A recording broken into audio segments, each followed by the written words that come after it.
Assalamualaikum warahmatullahi wabarakatuh. Baiklah, kami dari mahasiswa Sekolah Tinggi Ilmu Sosial dan Politik Raja Haji akan menganalisis paper perubahan dan pengembangan PT Pertamina Persero. Baiklah, perkenalkan dulu, nama saya Elsie Dwi Sapitri Febrianti, NIM 19101042. Perkenalkan, nama saya Valencia Forduna, NIM 19101063. Perkenalkan, nama saya Muhammad Ridho Satria, NIM 19101051. Dan saya Zakira Fibula dengan NIM 19101070. Nah, baiklah, dalam paper ini kami melatar belakangi dari masalah untuk menghasilkan inovasi-inovasi baru demi meningkatkan daya saing, maka suatu perusahaan dapat merespon perubahan dengan selalu belajar guna memperbarui pengetahuan yang dimiliki. Hal ini perlu dilakukan karena pengetahuan merupakan dasar bagi perusahaan untuk mengembangkan produk dan atau jasa layanan baru. Nah, berikut ini adalah tabel rasio finansial PT Pertamina Persero tahun 2020 sampai 2021. Nah, di sini terlihat bahwa tingkat pengembalian ekuitas pencapaian ROE Pertamina pada tahun 2021 mencapai 10,27% terhadap RKAP sebesar 4,58%. Nah, penyebabnya adalah pergantian subsidi jenis BBM tertentu dan LPG US dollar 5.016,53 juta atau 149,2% dari target RKAP revisi 2021 yang disebabkan peningkatan realisasi harga rata-rata CP Aramco selama 2021 di sisi lain. Nah, REO lebih tinggi dibandingkan perbandingan antara EBITDA dengan modal yang digunakan untuk menganalisis keseimbangan antara laba, rasio total modal sendiri terhadap total aset. Nah, rasio total modal sendiri terhadap total aset ini pada Pertamina tahun 2021 mencapai 38,08%. Atau lebih rendah, yaitu 4,38% dari RKAP yang sebesar 42,46%. Hal ini tersebut disebabkan karena saldo realisasi laba berjalan sebelum ditetapkan penggunanya pada tahun 2021.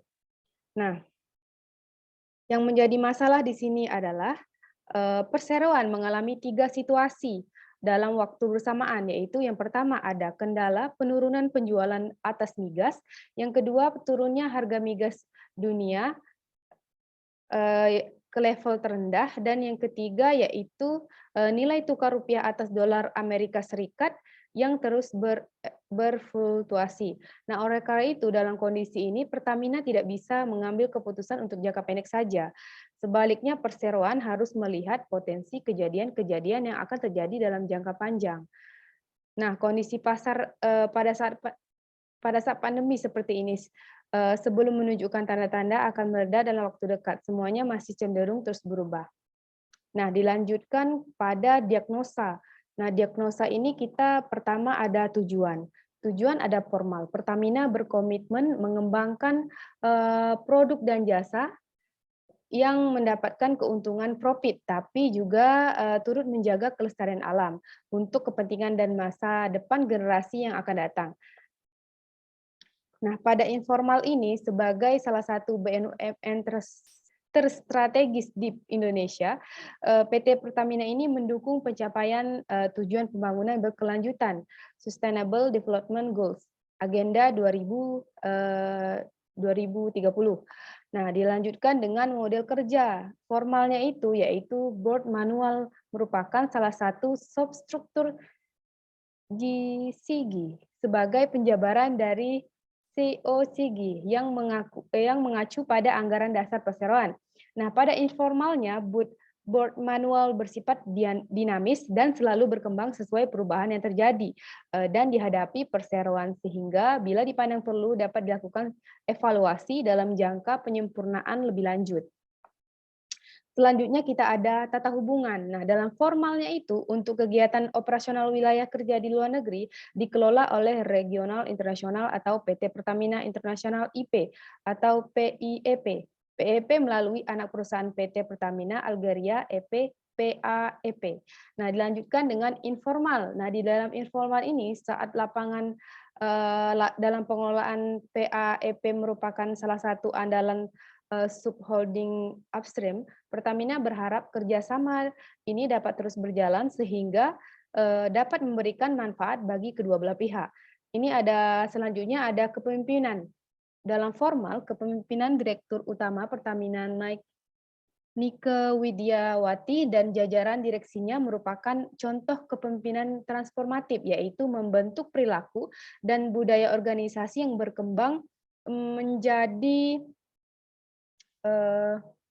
memahami tentang zaman ke depannya. Yang selanjutnya ada informal, yaitu secara berkala Pertamina melakukan penilaian untuk mengetahui tingkat penerapan GCG dan menindaklanjuti setiap rekomendasi yang diberikan untuk meningkatkan penerapan GCG tersebut. Selanjutnya akan dijelaskan oleh teman saya. Intervensi PT Pertamina, human process intervensi. Yang pertama itu ada pembinaan dan pelatihan. Di PT Pertamina, pembinaan dan pelatihan dilaksanakan secara internal dan eksternal. Pembinaan dan pelatihan secara internal di PT Pertamina disebut sebagai pembinaan teknis dan diselenggarakan oleh Pertamina sendiri. Sedangkan pendidikan pelatihan secara eksternal adalah diklat yang diselenggarakan pemerintah pusat atau provinsi dalam melalui badan penyelenggara diklat. Untuk intervensinya, untuk analisis intervensinya, PT Pertamina melaksanakan diklat juga perlu mengadakan evaluasi untuk mengetahui hasil pelaksanaan diklat tersebut, baik evaluasi terhadap proses maupun evaluasi terhadap hasilnya. Yang kedua ada proses konsultasi. Perjanjian kerjasama antara PT Pertamina dan pihak SPBU merupakan suatu perjanjian secara garis besar berisi tentang kegiatan pendistribusian dan pelayanan penyaluran BBM untuk masyarakat di seluruh Indonesia yang dapat dijangkau oleh Pertamina sesuai dengan ketentuan yang berlaku. Perjanjian ini dinamakan Surat Perjanjian Kerjasama Pengelolaan dan Penggunaan Stasiun Pengisian Bahan Bakar Umum. Analisis intervensinya mengenai kewajiban dan tanggung jawab yang dibebankan kepada pihak pengusaha SPBU yang terdapat dalam perjanjian ini diharapkan para pihak mempunyai hak yang sama agar saling menguntungkan. Yang ketiga, intervensi pihak ketiga. PT Pertamina memberikan fasilitas bantuan hukum kepada Karen Agustiawan tersangka kasus dugaan korupsi pembelian aset milik Rock Oil Company Ltd yang mengakibatkan kerugian negara hingga 568 miliar. Saat pembelian aset tersebut, Karen menjabat sebagai Direktur Utama Perseroan. Analisisnya, PT Pertamina harus memberikan fasilitas bantuan hukum kepada mantan anggota direksi dalam hal terjadi permasalahan hukum yang timbul karena yang bersangkutan melakukan tindakan atau perbuatan atas nama jabatan berkaitan dengan maksud dan tujuan serta kegiatan usaha perusahaan yang dilakukan selama yang bersangkutan menjabat sebagai anggota direksi. Yang keempat, pembentukan tim. Pertamina menjalankan bidang penyelenggaraan usaha energi yang terintegrasi mulai dari hulu hingga hilir. Sementara itu, sejumlah kegiatan yang sebelumnya merupakan kegiatan bisnis utama perusahaan akan dijalankan oleh subholding yang terbentuk guna mempercepat pengembangan bisnis dan kapabilitas bisnis serta meningkatkan kemampuan dan fleksibilitas dalam kemitraan dan pendanaan yang lebih menguntungkan perusahaan. Analisis intervensinya, PT Pertamina diharapkan akan mampu bergerak lebih lincah, fokus, dan lebih cepat dalam mengembangkan kapabilitas bisnis yang setara dengan kualitas kelas dunia guna mengakselerasi beragam inovasi di luar rantai bisnis konvensional. Yang kelima, pertemuan organisasi untuk menyelesaikan masalah. Untuk meningkatkan wawasan pekerja mengenai pemahaman dan penanaman budaya HSSF 15 Life Saving Rules, PT Pertamina EP Aset 1 Pangkalan Susu Field mengadakan bincang kesehatan dengan tema manajemen stres yang menjelaskan seputar penyebab, gejala, dan upaya menangani stres. Peningkatan dan kualitas mutu SDM juga menjadi fokus Pertamina dalam menghadapi tantangan di mana dalam 5 tahun ke depan generasi milenial akan menempati posisi pimpinan di perusahaan. Dan untuk analisisnya, PT Pertamina perlu memanfaatkan SDM yang sudah ada guna menghadapi tantangan bisnis di masa depan dan juga fokus mengembangkan SDM mulai dari tahap perekrutan, penciptaan karyawan yang berorientasi bisnis, berdedikasi, berkomitmen, profesional, dan profesion. Yang keenam, hubungan antar kelompok. Untuk menjaga hubungan bisnis dengan para stakeholder, maka perlu diatur hal yang berkaitan dengan konflik kepentingan di lingkungan PT Pertamina Hulu Energi. Hal ini penting untuk dibudayakan di lingkungan PHE untuk mewujudkan insan PHE mempunyai harkat, martabat, citra yang tinggi dalam hubungan bisnis dengan para stakeholdernya agar sesuai dengan asas Good Corporate Governance (GCG) sehingga dapat mendorong terlaksananya etika bisnis yang tinggi dan mencegah kecurangan serta penyimpangan perilaku lainnya. Analisis intervensinya, untuk menangani konflik kepentingan diperlukan serangkaian tindakan yang jelas. Beberapa saran yang dapat digunakan sebagai pedoman. 1. Pengurangan kepentingan pribadi insan PHE dalam jabatan. 2. Penarikan diri dari proses pengambilan keputusan di mana insan PHE memiliki kepentingan. 3. Membatasi akses insan PHE atas informasi tertentu apabila yang bersangkutan memiliki kepentingan. 4. Mulasi insan PHE ke jabatan lain yang tidak memiliki konflik kepentingan. 5. Mengalih tugaskan tugas dan tanggung jawab insan PHE yang bersangkutan dan pengunduran diri dari jabatannya menyebabkan konflik. 7. Mengintensifkan pengawasan terhadap insan PHE. 8. Pemberian sanksi tegas bagi yang melanggarnya. Dan yang terakhir, intervensi kelompok besar.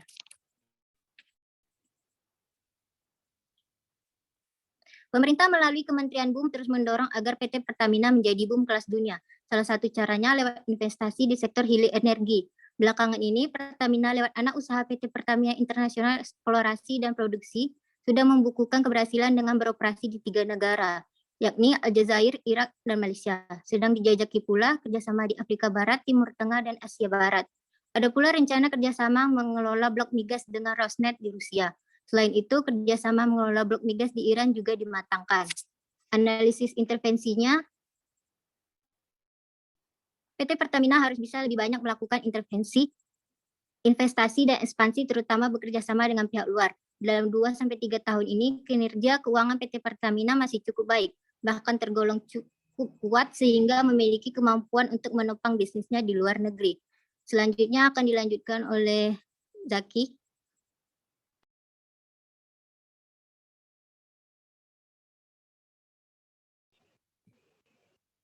Strategic intervention. Yang pertama, rencana strategis. Pada PT Pertamina, terus meningkatkan perannya dalam menggerakkan perekonomian nasional dengan mengembangkan strategi untuk memenuhi energi nasional secara berkelanjutan dalam rangka mengurangi impor minyak dan gas. Dengan visi untuk mewujudkan ketahanan energi nasional, maka tantangan adalah meningkatkan produksi migas, menurunkan impor baik minyak maupun LPG, serta membangun infrastruktur baik yang sebagian besar bertujuan menurunkan impor dan memaksimalkan dengan mengolah sumber daya alam yang banyak dimiliki oleh Indonesia.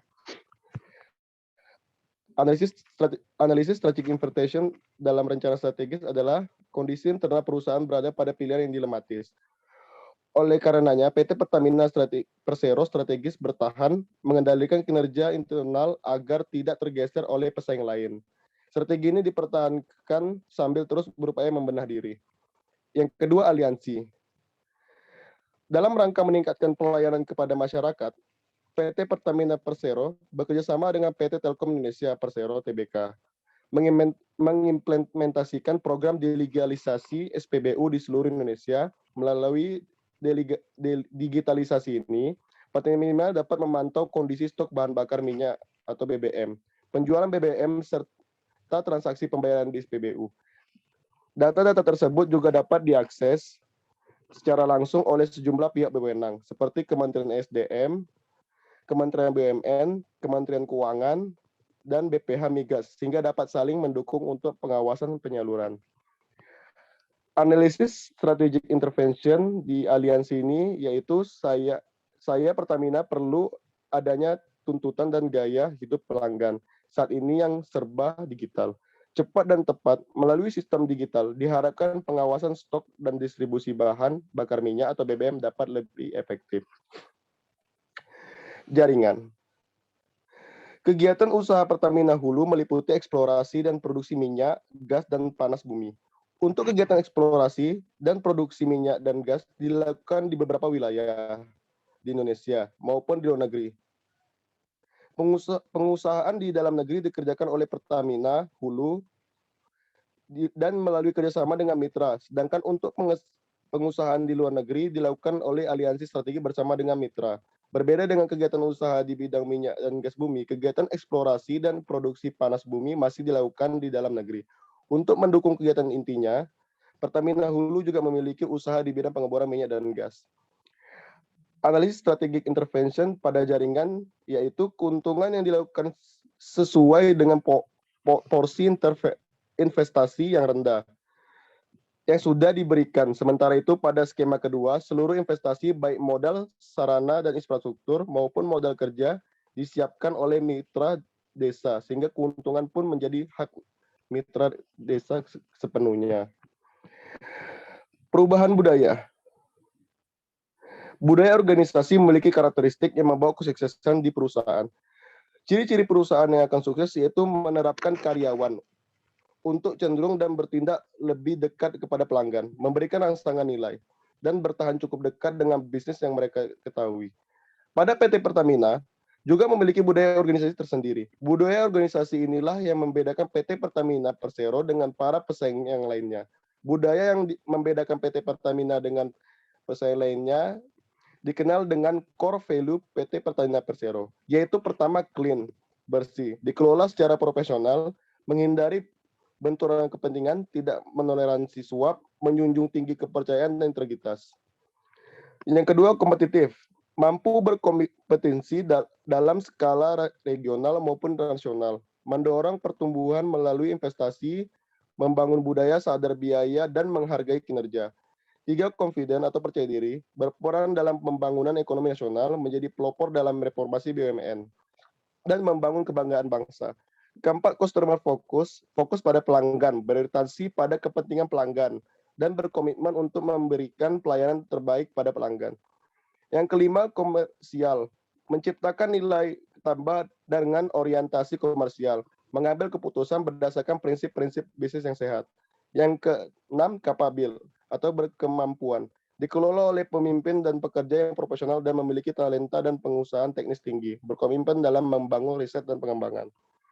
Aliansi strategi intervention pada perubahan budaya. Wajar bila budaya organisasi adalah salah satu penentu dari pengembangan individu sumber daya manusia dan pengembangan organisasi sumber daya manusia.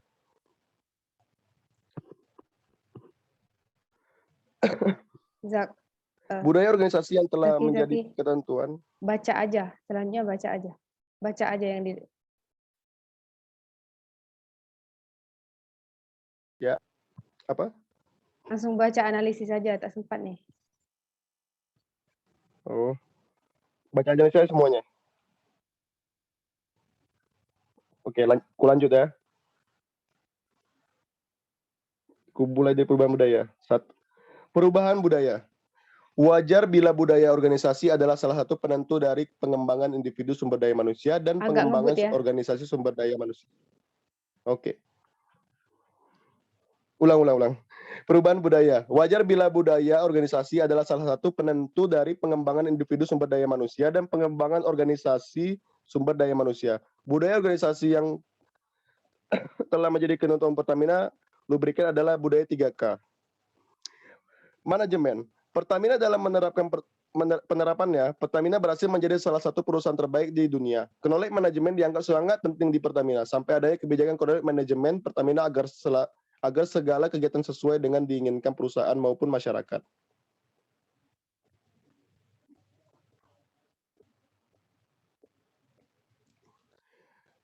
Techno-structural intervention. Desain struktur. Melalui pembentukan struktur baru, Pertamina akan mampu bergerak lebih lincah, fokus dan lebih cepat dalam pengembangan kapabilitas bisnis yang setara dengan kualitas kelas dunia, guna mengeksplorasi berbagai inovasi di luar rentan bisnis konvensional Pertamina. Downsizing. Downsizing diharapkan mampu memanfaatkan ekonomis maupun organisasional, seperti biaya overhead yang semakin rendah, birokrasi kurang, pengambilan keputusan lebih cepat, komunikasi lebih lancar, serta produktivitas yang semakin meningkat. Selanjutnya, buat teman saya.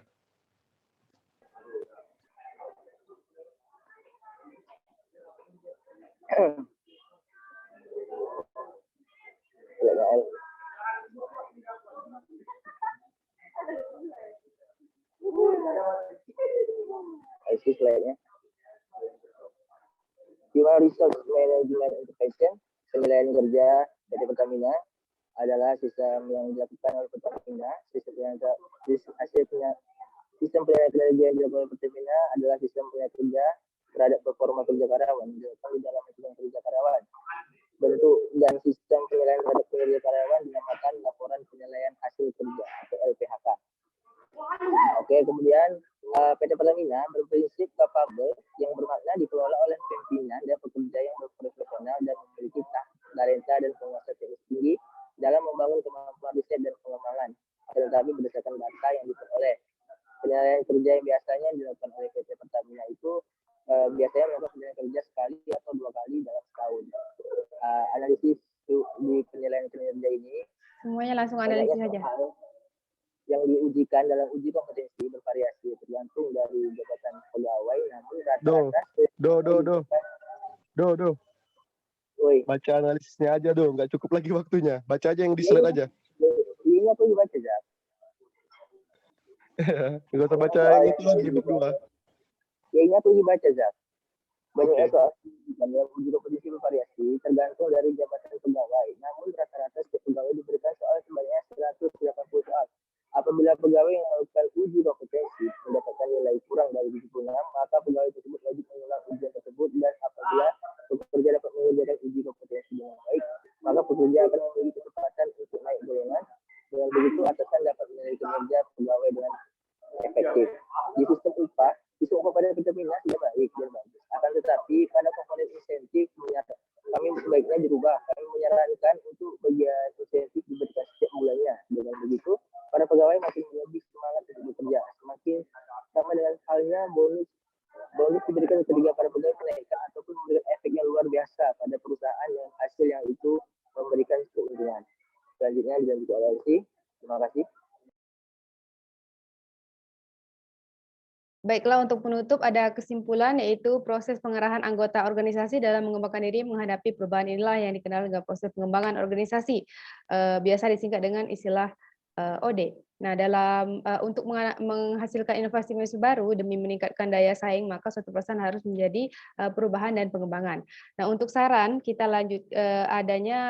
perlu adanya sosialisasi program-program pelatihan kepada masyarakat yang membutuhkan program pelatihan dapat mengikuti dengan mudah. Program-program yang dilakukan menurut penulis sudah sangat baik dan bagus, sehingga program yang sudah dilakukan dapat dilakukan secara bagus dan bukan kembali. Nah, tentunya program yang dilakukan bertujuan untuk meningkatkan kesejahteraan masyarakat dan kemandirian masyarakat sekitar. Hal ini dilakukan sebagai bentuk tanggung jawab sosial suatu perusahaan dan bentuk dukungan pembangunan berkelanjutan. Baiklah, sekian dari video kelompok saya. Sekian dan terima kasih.